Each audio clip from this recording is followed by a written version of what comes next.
We're excited to announce that our very own podcasting platform, Zencastr, has become a new sponsor to the show. Check out the podcast's discount link in our show notes and stay tuned for why we love using Zen for the podcast.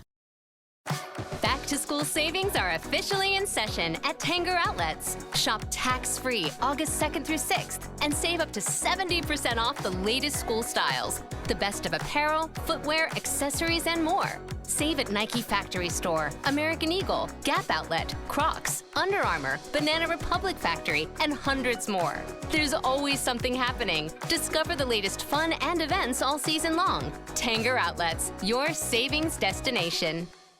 You're listening to the Archaeology Podcast Network. I'm Commander Shephard, and it's my favorite podcast on the network.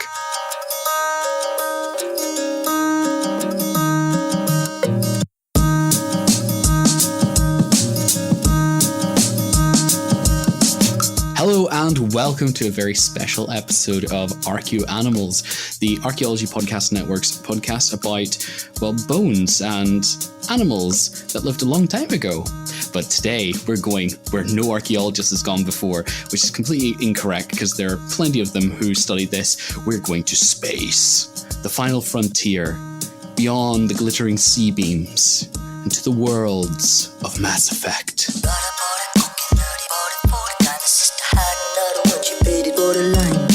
How is that for an intro, Alex? I was going to say, there's literally, like, Liara is literally an archaeologist in the game. I know. So... Actually, yeah. Like, I mean, it's actually, archaeology is actually, like, a really important part of, like, the, like, first game. Actually, quite interesting also, we'll touch on it, probably mention it later, is also archaeology kind of comes to life in the third game. If you were like me and pre-ordered Mass Effect 3 and you weren't you weren't begrudgingly just playing the game to finish the trilogy. No, I was actually ecstatic. Actually, no, I'm a Mass Effect 3 slight defender. Not a huge defender, but like I don't think it's as bad as everyone remembers. And of course, we have the lovely Simona also joining us to tell us all about Mass Effect Andromeda, which is the kind of sequel past Mass Effect 3, but not sequel, I think. Yeah, I can never place it. How are you today, Simona? I'm all good. Yourself? I'm not bad. As you can tell, I'm excited to do this. I'm so happy to be actually having my mic unmuted for once on the show. It's great. Yeah, like you mute it much. Yeah. But we should mention, actually, because it's very important for the intro, Alex has actually eaten before the show. Yes! This is part of an experiment to see if it actually changes the dynamic of the show. And I mean, the problem is that already this episode's a bit off the rails because we let Tristan start it off. Thanks. Well, Alex, why don't you just take it away then? You know how to obviously podcast, so why don't you start then? Okay. We are going to talk about the Mass Effect franchise. So that includes the original trilogy, which me and Tristan have both played many times, and Andromeda, which Simona's played, but we haven't. So it'll be very interesting to kind of talk around this. We're mostly going to be looking at the wildlife species rather than the alien or non-human species that are intelligent, like the Citadel races, things like that. Although I don't know if that's the best way to talk about them. I don't know. I'm not that fluent when it comes to discussing species in space. As far as like terms are concerned, I was thinking of like sentient, but in a way like sentient species is one that can just feel. So in that case, whether that's humans, non-human races, and wildlife in general. So I guess just we'll go by sort of species that use language to communicate. Well, the problem with that is that then you have races like the Rachna, which were in the first game and the third game, that were these like crustacean type creatures. Oh, the one with the pheromones. Yeah, they can like communicate in like using like shrill noises and stuff. Yeah, I guess it gets a little tricky when it comes to this kind of stuff, but I mean, we're basically looking at the wildlife, like, so we're not necessarily going to be looking at Turians and Krogans. We're mostly going to be looking at, you know, the things that you can run over with the Mako in the first game, if you're me. If for some reason you're listening to this and have never played any of the games, I guess we should probably like do a very quick, what are they about? As you can tell, it's a science fiction video game franchise and also books and comics and all the other fun stuff. Tristan, do you want to take the original trilogy? So, it all begins in Mass Effect 1, basically, you're some guy or gal who basically wants to get along with all the other kind of like alien species that happen in the galaxy. So basically, you're sent over to Eden Prime, where the Geth, who are these kind of like robot people with like artificial intelligence, who are kind of like their own separate branch. And they got big flashlight eyes. Big flashlight eyes, and they also speak in really weird noises. It's kind of like, just imagine like, do you remember when like, what's it called? Oh, not drum and bass. Skrillex, what's his name? What's that music type? Dubstep. Yeah. Basically speak in dubstep. Yeah, they do. See? So they're basically attacking like colonies on the outer edges, and you're sent there to kind of investigate what's happening. You find basically they're turning people into these weird kind of like wired up zombies, and we don't know why they're there or what they're doing. It's your job to stop them. But at the same time, you're going to have to deal with the politics at the heart of the government of the galaxy, who don't like humans. They're the newest people to join the council, or in the process of joining the council. And so you're one of the first high-ranking military officers. So it's your job to investigate what's going on. And kind of that's how Mass Effect 1 kind of plays out. You find out what's going on. Are we doing spoilers, Alex? I feel like we can mostly talk about it without spoilers. So maybe just say that, like, you know, that through line continues with Mass Effect 2 and 3. Basically, the kind of main thing is that... Okay. Well, I'm just saying, because I just realized that you were doing, like, a point-for-point, like, synopsis. And I was just going to say, like... It's the main thematic things are you're looking at ancient races, you're looking at, you know, cycles that have repeated over billions of years, that humans obviously being the newest species to kind of meet this universe has no idea about it. So it's actually really interesting to look at from a archaeological perspective because there's so much to talk about with how important these ancient races are, how important these people learning a history that they never were really a part of. I think that's like the best way to kind of do it. I'll do a B-side bonus episode where I just explain Mass Effect 1, the trilogy. It's just like that, you know, beat for beat, going through every planet and everything. So yeah, it's probably a good thing you wrapped me up on that. Simona, please rescue us from me. Please do explain the Mass Effect trilogy to me. Okay, so level 1, you're in Eden Prime. Stop, Alex, that's my shtick.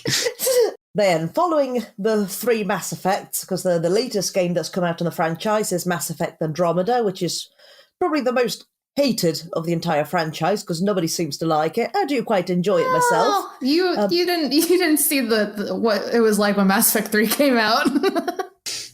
Oh, the hate. Yeah, like, I think Andromeda has been hit mostly with indifference, but Mass Effect 3, they had to release free DLC to, quote-unquote, fix the ending. And it didn't even fix the ending. It didn't. Yeah, I think with Andromeda, I think much of the same running themes as the original trilogy do persist. I mean, it takes place 600 years from the events of Mass Effect 3. So basically the initiative that's made up of all the various races, so you have like humans, Turians, Silurians, Asari, and Krogan, that decide, actually, no, we're gonna go off on an exploration and go settle this galaxy called Andromeda. So they do just that. So like 600 years later, they get to their golden planets that they want to settle, except that everything's messed up. The planets are pretty much unlivable. So you play as the main character that's called a Pathfinder, who's basically up to you to basically make all these planets livable so, well, people can actually settle there. But then, of course, politics happen, ancient races happen, other races that want to conquer everything happen, and everything else is a spoiler. Yeah, I mean, we're really just talking about, the wildlife. So I figured we didn't necessarily have to get into like huge spoiler pants territory. I mean, realistically, the only reason why we kind of have to split this up between us is that because from what I understand, and you could obviously correct me, Simona, Andromeda takes place like so far away from where Mass Effect takes place. So you don't really get as much of an overlap in creatures, although I did notice that there were some like similarities. Yeah, mostly lots of scales. Scaly animals everywhere. I mean, yeah, that's a big Mass Effect thing, I think. It's like, oh, this is it's an alien species from a different planet. Let's put scales on it. Yeah, and we will definitely be talking about that in a second.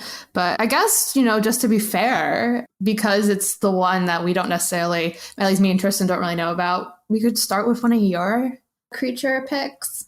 Yes.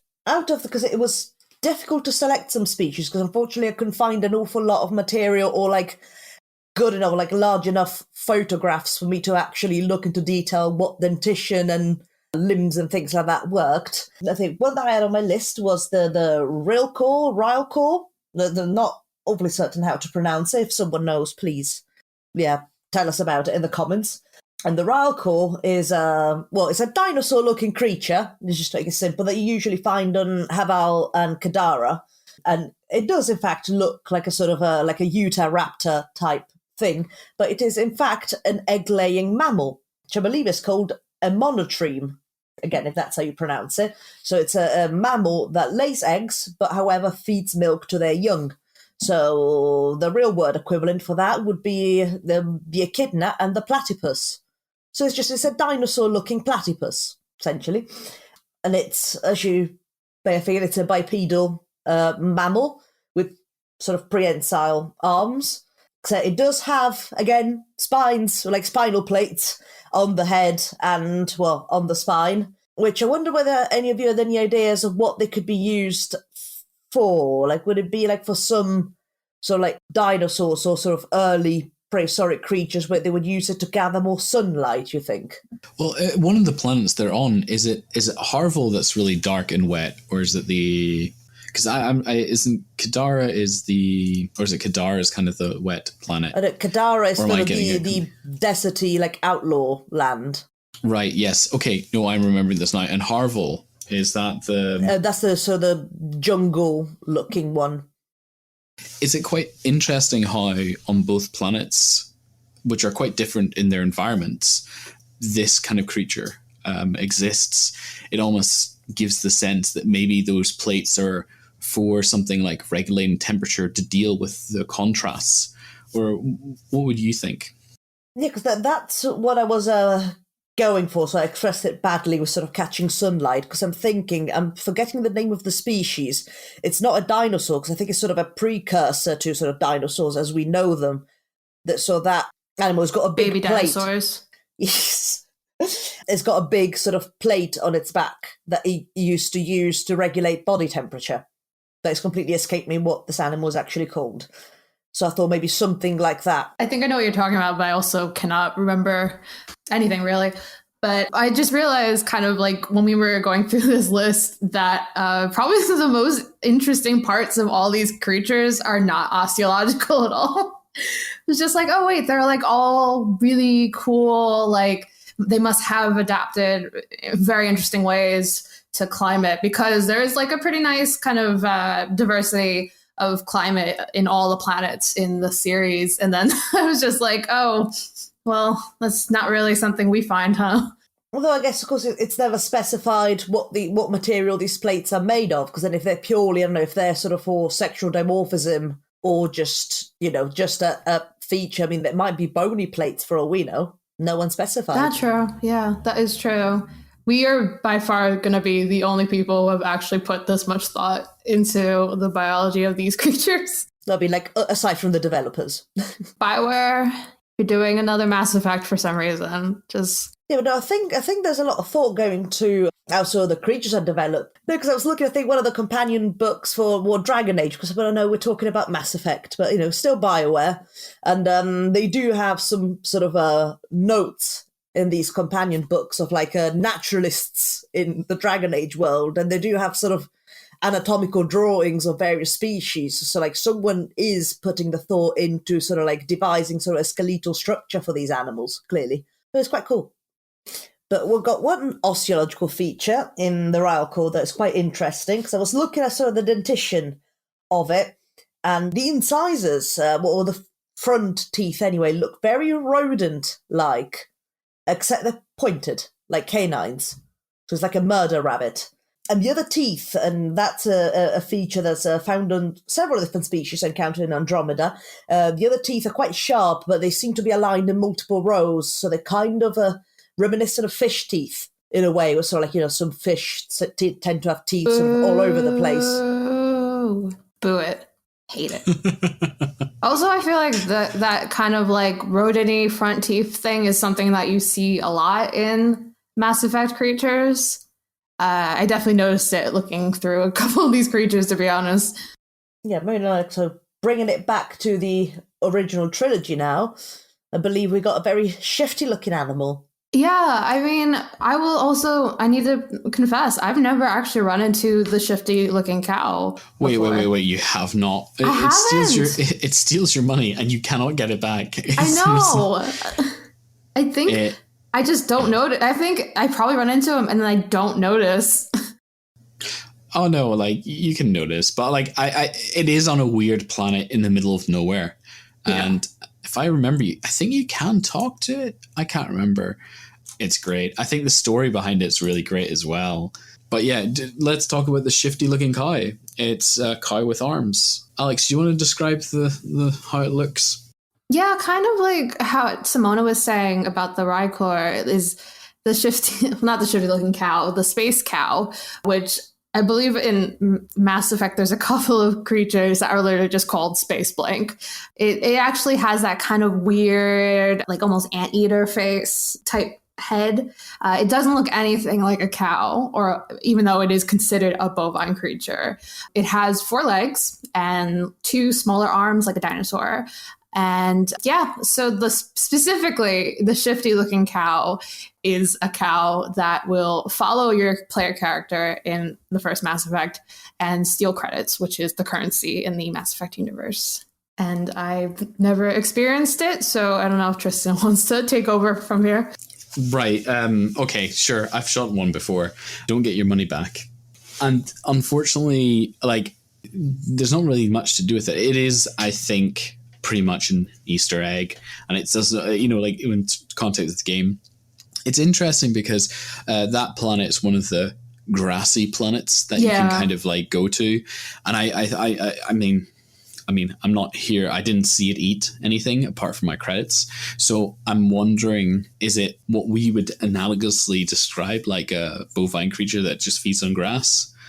I just find it weird to think about like the skeletal kind of layout of it, where it has these arms and legs together, and just, I don't know, it's kind of creepy. Yeah, it is also very weird because like it says in the codex that it's a bovine creature, but is just so skeletally different, or I assume skeletally different than say a earth cow. So I don't necessarily know how else that connects, because obviously, when we do these video game episodes, we're taking a lot of liberty, because obviously you can't, see the life cycle of any of these creatures unless you're Tristan and you shoot the shifty looking cow. But I think we probably should take a break and consider all the credits that we've lost to the shifty looking cow before we continue. Chris Webster here for the Archaeology Podcast Network. We strive for high-quality interviews and content so you can find information on any topic in archaeology from around the world. One way we do that is by recording interviews with our hosts and guests located in many parts of the world all at once. We do that through the use of Zencastr. That's Zencastr. Zencastr allows us to record high-quality audio with no stress on the guest. Just send them a link to click on, and that's it. Zencastr does the rest. They even do automatic transcriptions. Check out the link in the show notes for 30% off your first 3 months, or go to zencastr.com and use the code ANIMALS.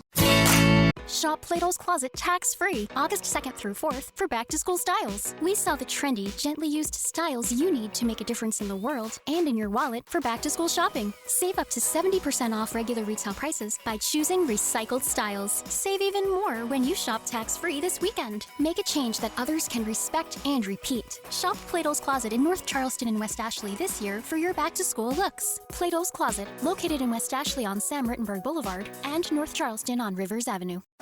Back to school savings are officially in session at Tanger Outlets. Shop tax-free August 2nd through 6th and save up to 70% off the latest school styles. The best of apparel, footwear, accessories, and more. Save at Nike Factory Store, American Eagle, Gap Outlet, Crocs, Under Armour, Banana Republic Factory, and hundreds more. There's always something happening. Discover the latest fun and events all season long. Tanger Outlets, your savings destination. And we're back. Wow. Okay. So you asked for permission before we started recording this episode if you could do the intro. And I graciously, without any jokes or anything, said you could do it. And now you just kind of assume that you can do the intro to the next segment? Alex, I've heard it so many times that I could say it in my sleep. I mean, it's not very original. I think it's what every podcast every time. It's what every podcaster does. I mean, and also Tristan, I know she's in a good mood because she's eating and everything, but just don't push your luck. Yeah, exactly. But back to Mass Effect anyway, because after a very shifty-looking animal, we have, I guess, equally shifty and slightly terrifying-looking animal from the Andromeda Galaxy. So minor spoiler for these ones, because to talk more about the biology of it, do have to make a tinsy little spoiler, so you have been warned, and it's the Wraith.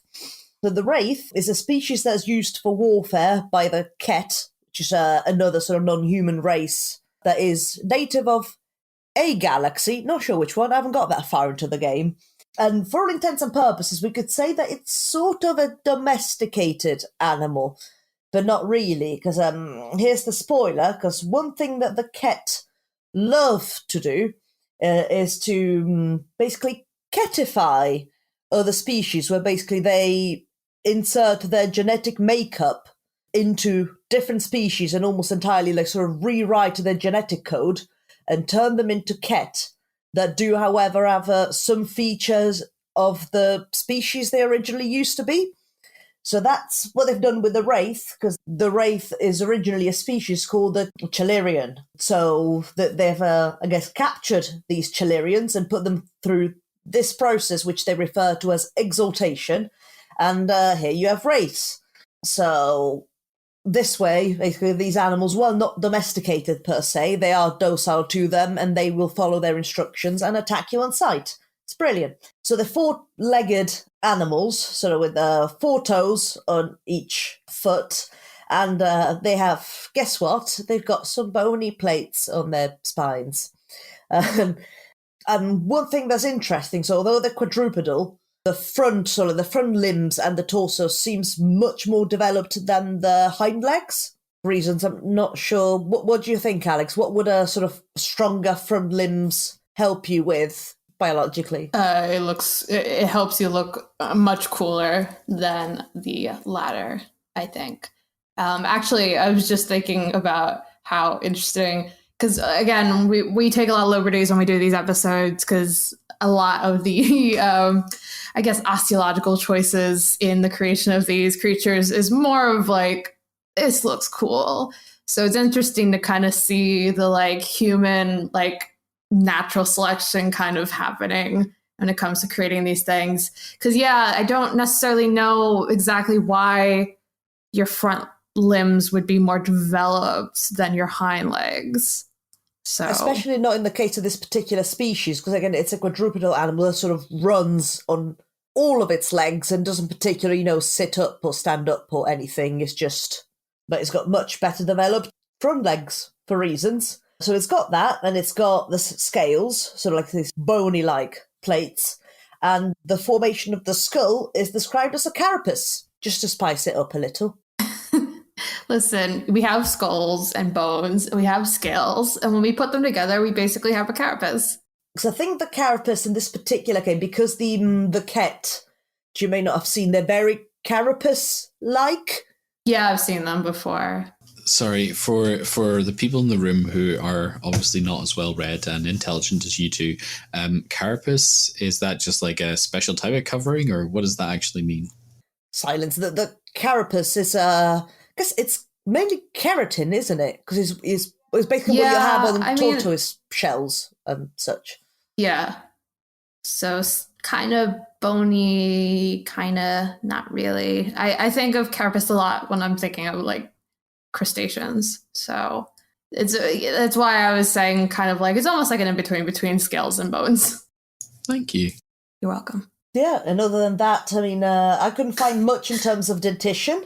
They do have a very, very strong tail that's got a very, so in the last few caudal vertebrae, there is a sharp spike that's protruding upwards. That's there, as opposed to hit you with their tail when they like you very much. Do you think it could be a thagomizer? A what, sorry?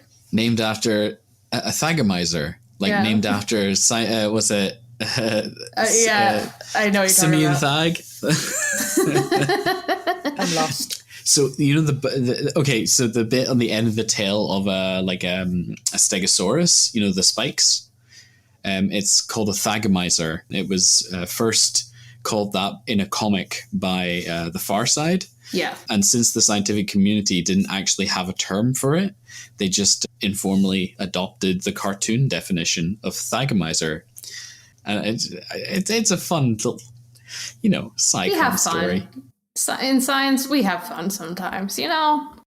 Yeah, so I guess it is sort of like that then, what you just said. Oh, cool. Yeah, I mean, there's a lot of dinosaur kind of tropes in a lot of these creatures, which again kind of makes sense if we're thinking of what's the most, you know, outworldly, exotic looking thing you could think of is from the prehistoric past, maybe like a dinosaur. And also they just look cool. Or a space cow. Space cow, that is true. They kind of look like kangaroo now that I think about it.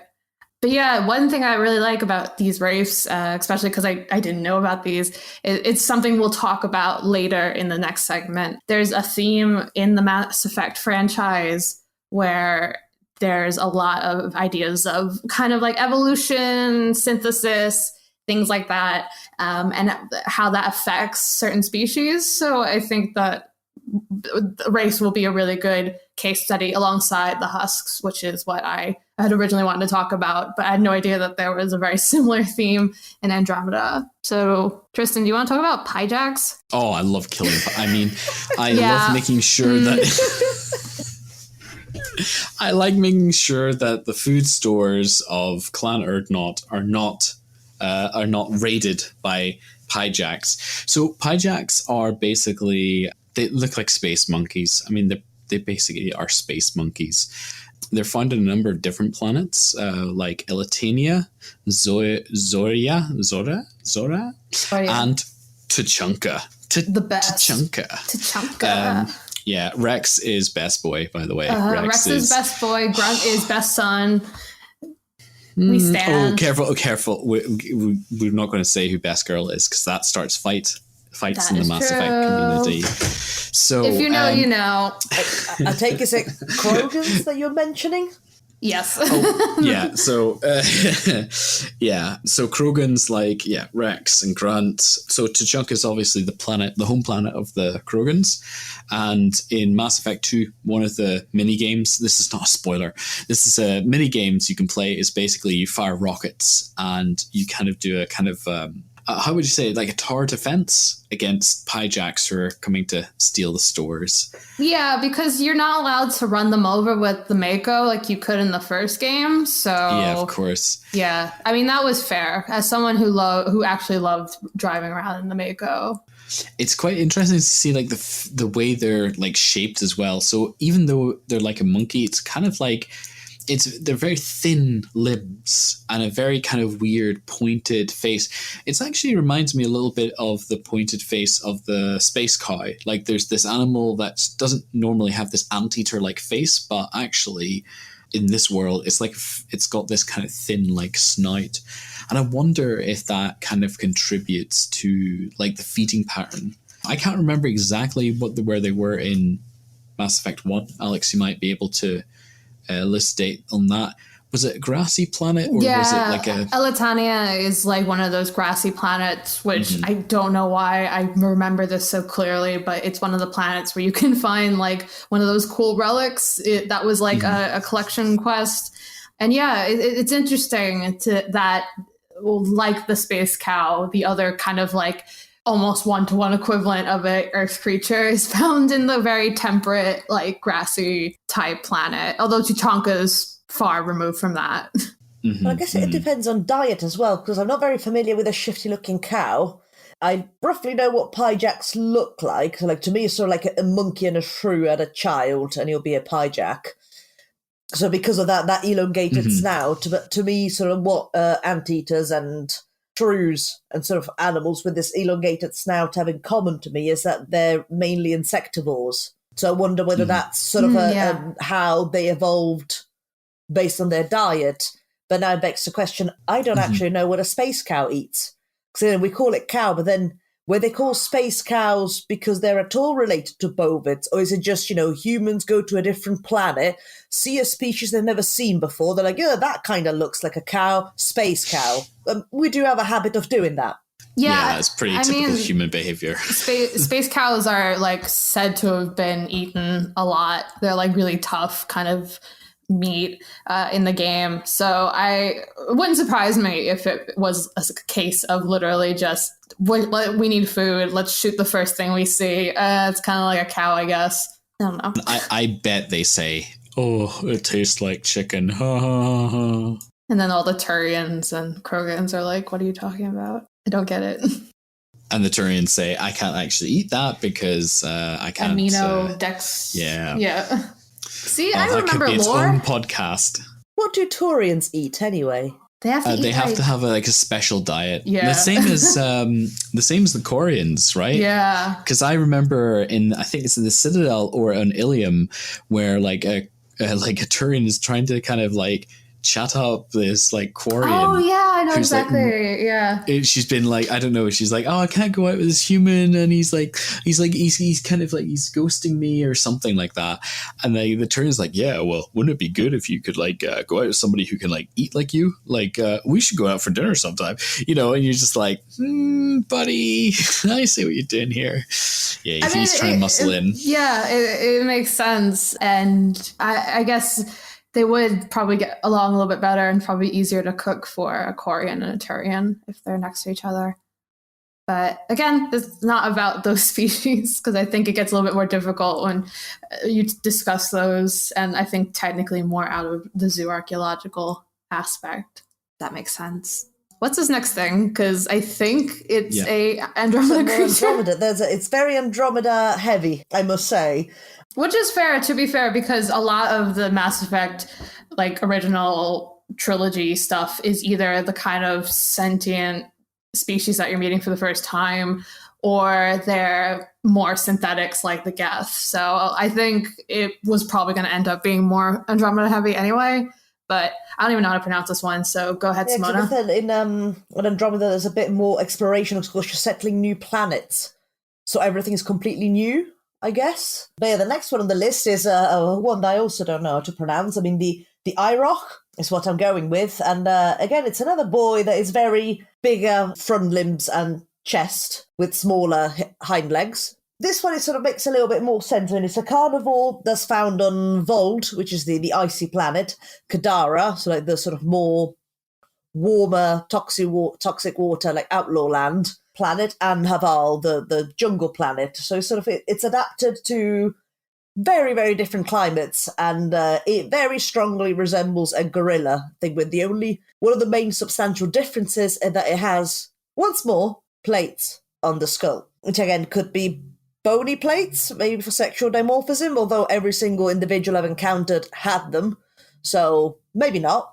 Might be, again, something to regulate body temperature, which you would need to in a planet that doesn't have much light, one that's very cold and one that's quite warm. It's interesting because to the sides and the rear, they have gill-like openings. which incidentally also their weak spot if you are playing Andromeda. As I said, again, strong sort of overdeveloped torso and front legs, which again is not unlike a gorilla, so the hind legs a little bit less so. The teeth, again, much like other species I've mentioned before, very fish-like, because they're all sort of very sharp. There doesn't seem to be much distinction between sort of incisors, canines, or like molars. They all seem to be roughly the same size and on multiple rows, like you'd find on some fish. So it's a feature that Andromeda creatures like, I guess. Yeah, I was going to say, it's really interesting to see how similar the Andromeda creatures tend to be, which I guess is more of a case of that's that kind of specific part of the galaxy that you're in. And it wouldn't be surprising to see that if planets have very similar type of environments, gravitational pulls and all that other stuff, that they end up kind of adapting similar ways. Because I'm trying to think, you don't really see that kind of like bony plate, scaly. I mean, obviously you do see scaly creatures in the original trilogy, but like the kind of bony plate thing is, I don't think you really see in any of the creatures in the original trilogy. Tristan? Well, no, I think it's kind of different. Wait. I'm being jumped in on here. Like, so what did you expect? I'm trying to even think. Yeah, you wanted to be part of this podcast. Yes, but you're putting me on the spot here. That's exactly what we do. I've not played the first one in quite a while, okay? But if I remember correctly, I can't even remember what the creatures were in the first one. Like, I actually had to look through this list, okay? Alex, save me from this, please. I mean, I was just, like, saying that I don't think there were any other creatures that kind of had that same, look as the Andromeda creatures. And I know that, obviously, in the real world, a lot of that has to do with increases in being able to design cooler creatures with better graphics and things like that. I mean, literally the first game, you have the space cow and the space monkeys. So it wasn't like they're really swinging for some weird stuff in that first one. I mean, in universe, you could also make the claim that, we're in Andromeda, we're not in the Milky Way anymore, and thus the creatures there are going to exist differently. But I think what you've explained is probably more likely. Maybe it's more like, how as you go deeper into this under the ocean, you get weirder looking fish who have to like survive that amount of pressure. Maybe that's what it's like as you go farther out into space. I am not a space scientist, so I have no idea how space works. But yeah, put that on a t-shirt. I'm not a space scientist. There we go. T-Public, here we come. Guess I've got another quick last one for Andromeda. It'll be a very, very quick one because you don't see it very often and it's difficult really to take a closer look at them, but I thought they were really cool. And they're called manta. And you do see them mainly on Habitat 7, which is the first planet you get to that's like completely unlivable, just like all of the nope, just no. But you do see them on Haval later as well. And they're basically flying whales. Whales! Dun, dun, dun, dun, dun, dun, dun. That's for all my Gojira fans out there. I appreciate that. Oh, thanks, Simona. I'm glad you do. I'm glad you do. That's all that played in my head. So the first time I saw them, don't worry about it. See, if they were in the Milky Way, then they could have been traveling from like Mars to Sirius. Of course, global warming could have scared them off or something. Okay, I'll stop. I was thinking about Star Trek, but okay, I guess. We'll do your thing. I'm using Gojira songs to make jokes here. It's a French metal band. I've already stopped caring. The manta. They came out harsher than I thought. So the manta, well, it looks at first glance like a flying whale. Then if you take a slightly closer look at it, it looks nothing like a whale. It's a bit more scorpion-like almost and very flat. And it has, again, scaly plates throughout its body, because reasons. But on the underside of it, it's got these reddish parts, which I thought initially that they were just some more sort of like coloured plates. But it turns out from the codex that they're actually exposed to organs, which seems a bit of a design flaw. But more specifically, they're gas bladders that actually keep them afloat. And the mouth is a vertical maw that is surrounded by very large teeth. So that's a manta. They're pretty cool. They are. They are certainly a sight to behold. We're going to a break. We're going to a break right now. Shop Plato's Closet tax-free August 2nd through 4th for back-to-school styles. We sell the trendy, gently used styles you need to make a difference in the world and in your wallet for back-to-school shopping. Save up to 70% off regular retail prices by choosing recycled styles. Save even more when you shop tax-free this weekend. Make a change that others can respect and repeat. Shop Plato's Closet in North Charleston and West Ashley this year for your back-to-school looks. Plato's Closet, located in West Ashley on Sam Rittenberg Boulevard and North Charleston on Rivers Avenue. Back to school savings are officially in session at Tanger Outlets. Shop tax-free August 2nd through 6th and save up to 70% off the latest school styles. The best of apparel, footwear, accessories, and more. Save at Nike Factory Store, American Eagle, Gap Outlet, Crocs, Under Armour, Banana Republic Factory, and hundreds more. There's always something happening. Discover the latest fun and events all season long. Tanger Outlets, your savings destination. So we're back, and we're going to start off this segment talking about probably like the more memorable creature, at least in the original trilogy, the Varan. So they're originally native to Tuchanka, which we talked about, but as the Krogan spread across the galaxy, they brought the Varan with them. The best way you can kind of describe them is as space dogs, which is why I really wanted to bring them up, at least in this episode, because they actually have a lot of the kind of similar domestication aspects to dogs. They were pack hunters. They're used often as pets and companions by many other species, not just the Krogan, also like the Batarians. And they're actually an invasive species that have destroyed many native ecologies. So in a way, they're kind of like cats. Keep your cats indoors, I guess. And they have that kind of Mass Effect science fiction staple of having reptilian type scales and like jaw articulation similar to snakes, which I think it's just like a really good example of the science fiction trope of we can make this creature weirder if we make it more reptile. It actually is one of the animals that actually does fight you as well. Yeah. I feel like that we should definitely mention that, like, a lot of these animals, especially, I mean, the space cow robs you, but it doesn't actually hurt you, cause any damage. But the Varan actually can kill you if you're, forget to pause your game and you're making a cup of tea, you come back and it's like dong dong dong dong dong dong dong dong dong, and you're like, it's like spinning around while you're dead. Critical failure. So, I guess that's the difference with Andromeda, because in Andromeda, the entirety of the wildlife wants to kill you. There we go. Yeah. Why is Andromeda so aggressive? Well, because it's just random group of species that rocks up on a planet that isn't theirs. So, like, the flora, fauna, and inhabitants are bound to not be very happy about it. I guess. Yeah, kind of makes sense. Right. Come on. Let's talk about it. I know that Simona doesn't like this, but greatest animal of all time. Let's do it. It's the space. You can't talk about Mass Effect animals without mentioning this one amazing cheerleading animal. The animal that I think carries through the entire narrative on its back. I mean, I don't think you can actually play this game without really interacting with this animal. Alex? It's the space hamster! Bow, bow, bow, bow. Yeah! Air horn noise. I'm doing the dab. I mean, let's be honest confetti, here. The space... Confetti. The reason why anybody succeeds is because of the hamster. Yeah, it's a hamster, and it's in space, and I think we covered it now, to be honest.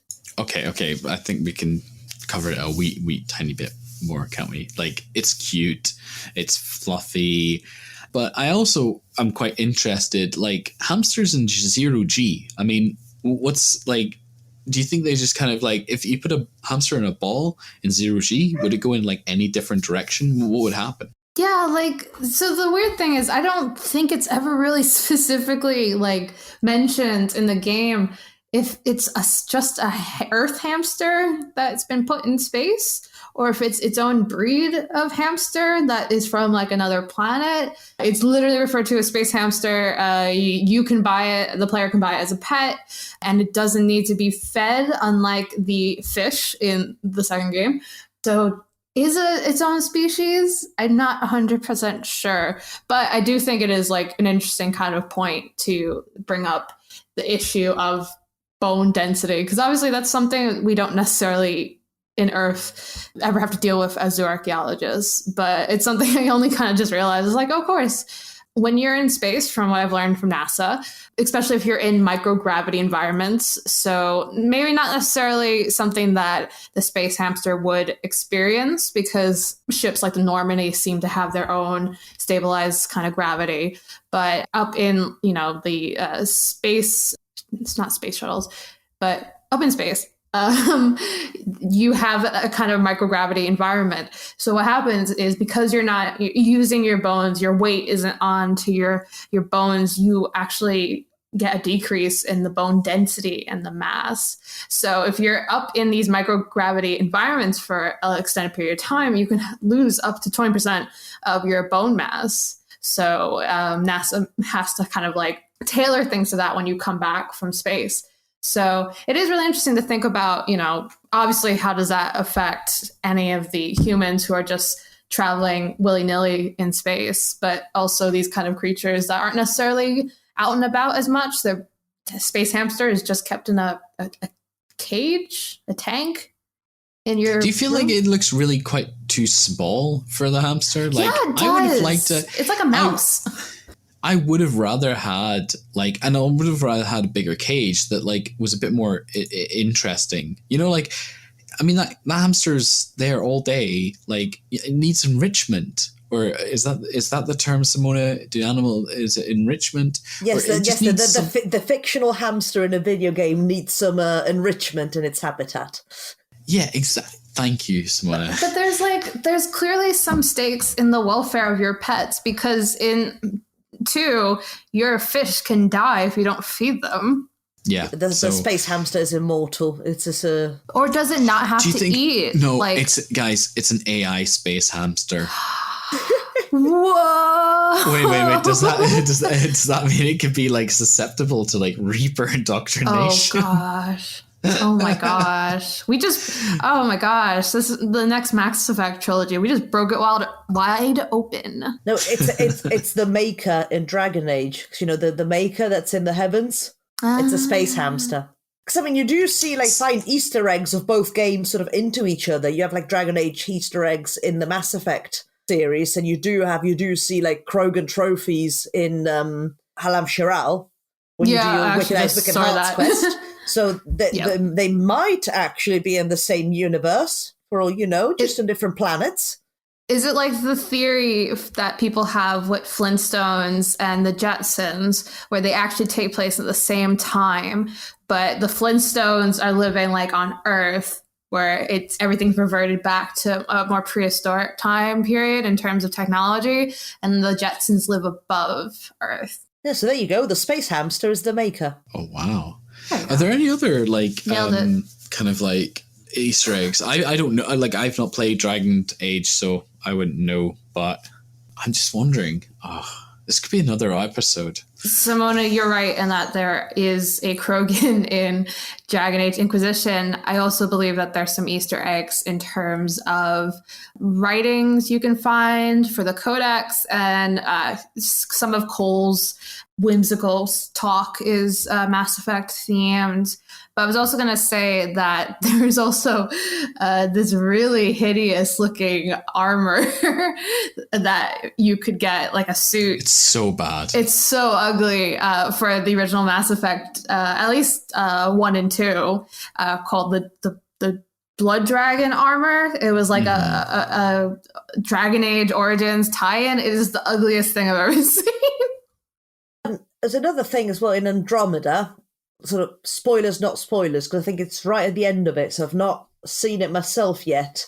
but you do get some emails coming in from people. I forget what about, but they're sort of signed, like they seem loose, like Dragon Age characters. So you do get an email from a V Tethras. Oh, that's cool. That. So that's another thing. So yeah, no, confirmed. It's sorted. No, Space confirmed. Hamster is the makeup. Confirmed. Yep, confirmed. Broke it wide open. BioWare. Let us know. It's not that he's forgotten his children. It's just that someone bought it at a market and shoved him on a spaceship. Yeah, exactly.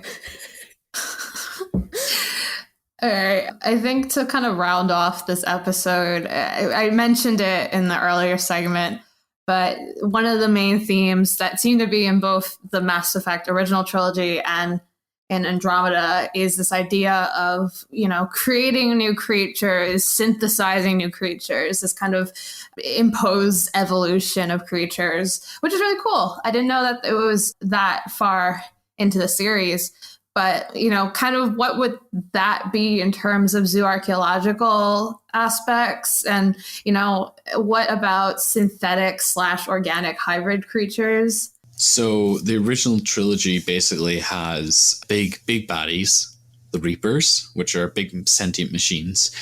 And what they're able to kind of do is basically, they want to wipe out all organic life. Cool.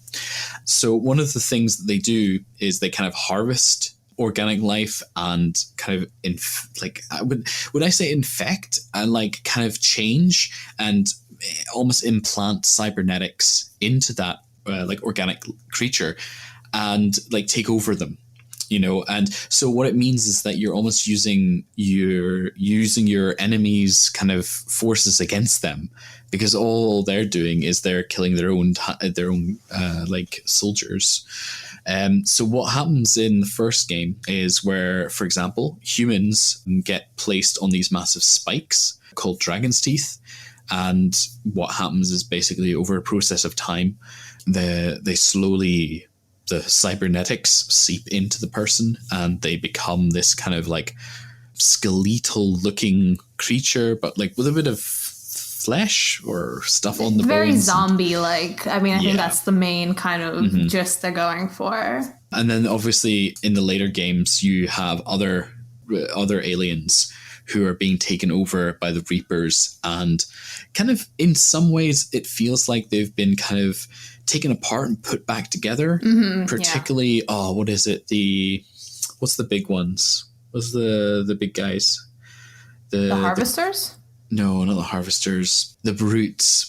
I always felt like the Brutes, although I know they're Krogan based, they actually kind of looked like they had a Turian head. I actually saw in in one of the like fandom wikis that the idea was that it was supposed to be a Turian Krogan hybrid, which is interesting. It's a very interesting kind of thing that obviously, again, we don't have to deal with real Earth zooarchaeology, but the idea of like coming across these, because one thing I wanted to emphasize is that the bones remain intact. The organs, the skin, the water content, they're all turned into cybernetic materials. Yeah, but never mind the bones. I mean, like it'd be a lot easier for us. I mean, I'm sure like all the sort of synthetic and like sort of mechanical materials are going to preserve much better. That is true. Yeah. It's interesting to look at because it seems to be like a running theme across like not just a Mass Effect franchise. Because again, bringing it to Dragon Age because it seems to be a BioWare thing because you do see something very loosely similar with Darkspawn in Dragon Age. Of course. Where sort of like they get taken over. So like the new Darkspawns are created, but they all retain some, like they're zombie-like, and of course they don't really they have not really a mind of their own per se. They have sort of a hive mind almost centered around the archdemon, but their appearance is very much dependent on sort of their origin species. So like shrieks that are from elves and ogres from Canary and so on. So it seems to be like a similar thing to that with the husks in the original trilogy, and then the exalted species in Andromeda, as I mentioned earlier. So you have this race called the Ket that like to basically rewrite everyone's genetic material and turn them into Ket. And they are fully fledged Ket, but they do retain the appearance and the powers of their origin species. So you have like the chosen or like an anointed that basically exalted Angara. The Angara it's an Andromeda, like weird lion, bipedal looking non-human species that you encounter. And the other one I can think of is bear moths, which are exalted Krogans. They're hard to kill. But yeah, there seems to be a lot of that going on. So of course, like for the Ket, is a way to, in a way, conquer all these various populations because you're turning them against them, but also they're selecting particular species because they have traits that they find favourable. So like the Angara sort of manipulate an electrical field or something like that. And they thought, that's a good weapon. We can use that. So we'll exalt the Angara sort of thing. Yeah, it is interesting that's just what BioWare do, huh? It draws from a broader kind of history of science fiction where, franchises like the Alien franchise, the whole thing about Alien, basically, we all know from Alien 3 that the alien creature kind of takes on some of the information of the host body before bursting through the chest. Like this kind of idea of like uncanniness and like dark mirror reflection is something that like science fiction does a lot of. And it's interesting how that even within the game you have these dark reflections of like the creatures within the games, that some of the things that we've talked about today, like the space cow or the pyjak or, any of the other creatures that kind of resemble creatures on Earth, that they're all like weird dark reflections and kind of like twists of like creatures that we know. Like, I don't think there's any creature in Mass Effect or in any video game that, kind of doesn't resemble some sort of creature that we find on Earth. And I find that really kind of interesting. I wonder if we ever could like create something instead of being like the Ket or the Reapers and just molding other animals that already exist, whether we could truly create something that was entirely new. Do you know what I'm saying? Does that make sense? Yeah, it does. But also, do you think Turians are more like bug people or like bird people? Oh, bird people, totally. I think that's more like a little bug boy. No, I don't.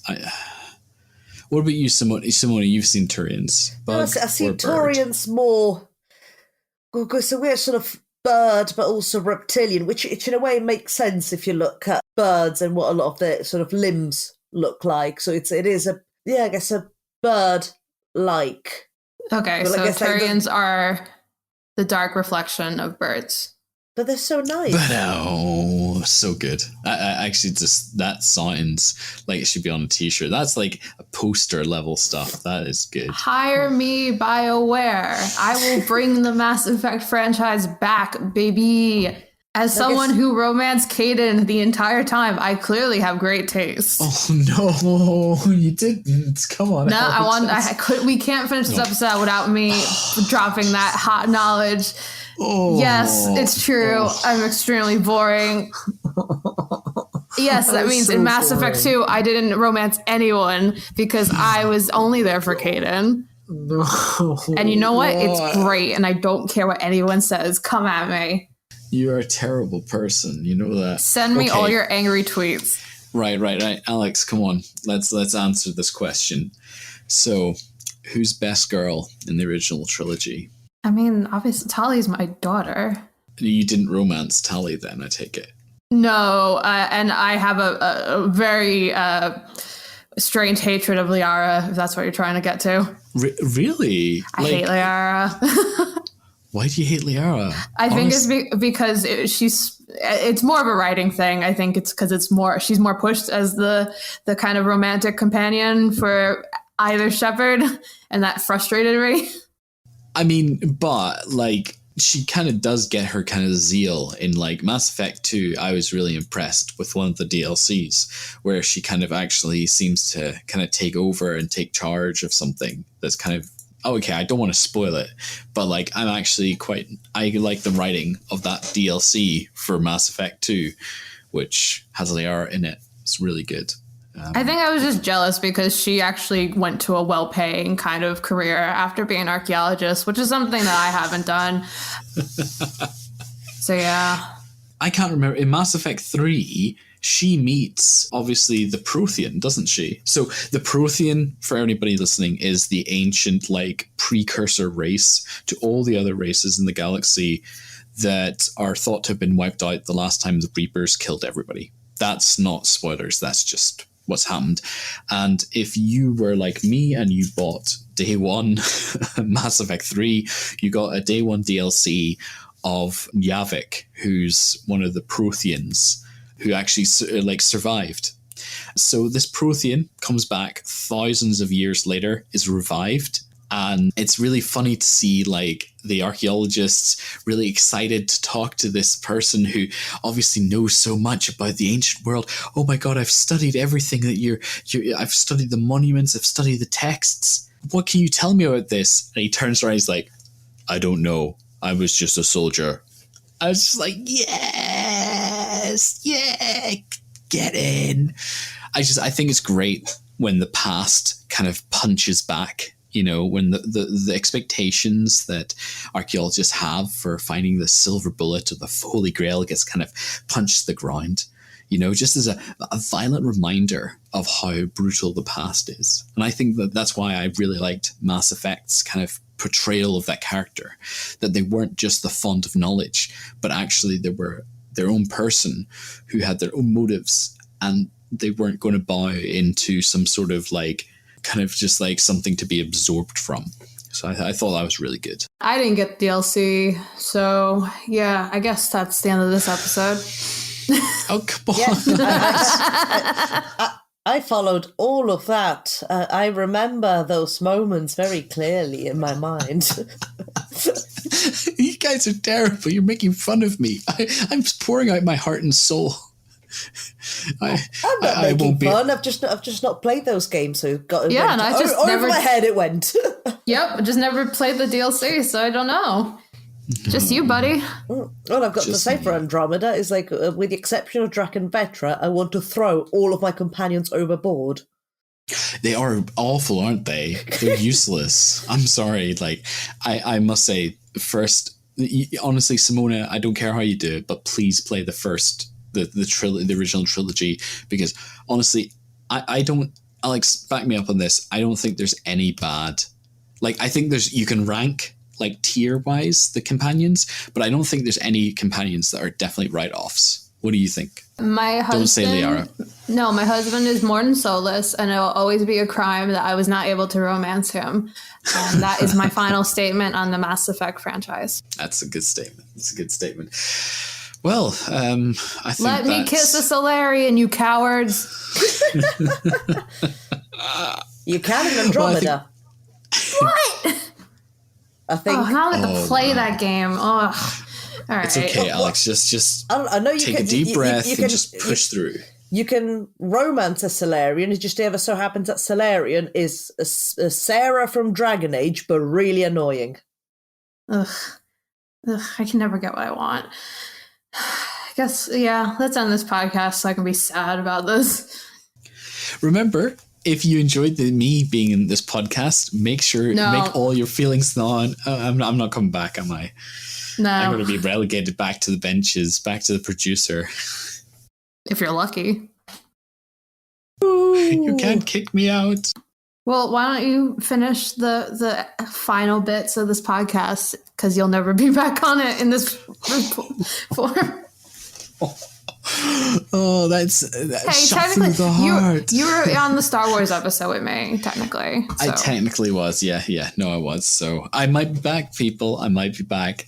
So thank you again for listening to Archaeoanimals. As always, we thoroughly enjoy any feedback you have. You can follow the show on Twitter at Archaeoanimals. You can actually follow the two hosts on Twitter as well at Alex Fitzpatrick. Oh God, no, Archaeology Fits. Archaeology Fits. I'll always get that wrong.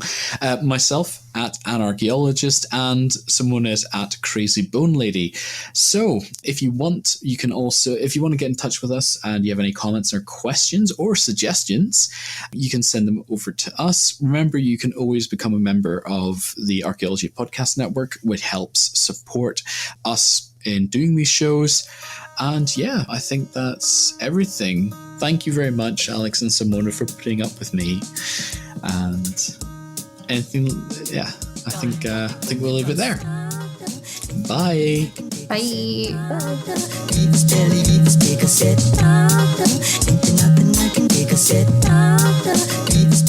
Thank you for listening to Archaeoanimals. Please subscribe and rate the podcast wherever you get your podcast from. You can find us on Twitter at Archaeoanimals. Also, the views expressed on the podcast are those of ourselves, the hosts and guests, and do not necessarily represent those of our institution, employers, and the Archaeology Podcast Network. Thanks for listening. This episode was produced by Chris Webster from his RV Traveling America, Tristan Boyle in Scotland, and the Archaeology Podcast Network, and was edited by Chris Webster. This has been a presentation of the Archaeology Podcast Network. Visit us on the web for show notes and other podcasts at www.archpodnet.com. Contact us at chris@archaeologypodcastnetwork.com. Thanks again for listening to this episode and for supporting the Archaeology Podcast Network. If you want these shows to keep going, consider becoming a member for just $7.99 US a month. That's cheaper than a venti quad eggnog latte. Go to archpodnet.com/members for more info. Shop Plato's Closet tax-free August 2nd through 4th for back-to-school styles. We sell the trendy, gently used styles you need to make a difference in the world and in your wallet for back-to-school shopping. Save up to 70% off regular retail prices by choosing recycled styles. Save even more when you shop tax-free this weekend. Make a change that others can respect and repeat. Shop Plato's Closet in North Charleston and West Ashley this year for your back-to-school looks. Plato's Closet, located in West Ashley on Sam Rittenberg Boulevard and North Charleston on Rivers Avenue. Back to school savings are officially in session at Tanger Outlets. Shop tax-free August 2nd through 6th and save up to 70% off the latest school styles. The best of apparel, footwear, accessories, and more. Save at Nike Factory Store, American Eagle, Gap Outlet, Crocs, Under Armour, Banana Republic Factory, and hundreds more. There's always something happening. Discover the latest fun and events all season long. Tanger Outlets, your savings destination.